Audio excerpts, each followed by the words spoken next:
Coming back with some updates coming in from Bihar, wherein Home Minister Amit Shah spoke to Bihar Governor on Sasaram. He has also sought a report over the recent incidents of violence that were being reported from parts of the state.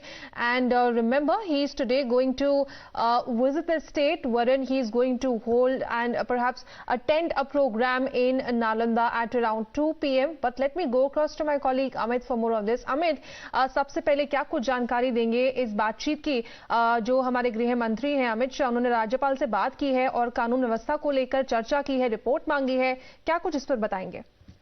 देश के गृह मंत्री अमित शाह भी फिलहाल बिहार के दौरे पर है और वहां पर उन्होंने बाकायदा बात की है, जो राज्यपाल है उनसे बात की। जो हिंसा हुई है रामनवमी के मौके पर, जिस तरह से पथराव हुआ, हिंसा हुई, और इसके बाद पूरे मामले को लेकर उन्होंने बातचीत की है, बाकायदा पूरी रिपोर्ट मांगी है कि पूरे हिंसा को लेकर उनकी क्या रिपोर्ट है। इसके अलावा गृह मंत्रालय ने ये भी तय किया है कि वहां पर हालात जो है टेंस है अभी भी, तो ऐसे में अतिरिक्त पैरामिलिट्री फोर्सेस भेजने का फैसला किया गया है।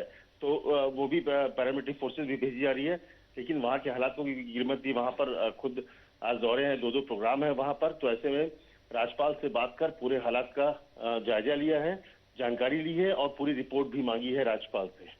जी, और यहीं पर जो पुलिस है वो किस तरह के इंतजाम जो है कर रही है सिक्योरिटी को लेकर, क्योंकि जो गृह मंत्री है वो आज नवादा भी जाएंगे 2 बजे, जहां पर वो ये जो उनका प्रोग्राम है उसको अटेंड भी करने वाले हैं। जी हाँ, वहां पर है। पहले हालांकि सासाराम में एक प्रोग्राम भी था वहां पर, लेकिन सासाराम में हिंसा की वजह से उस प्रोग्राम को रद्द करना पड़ा।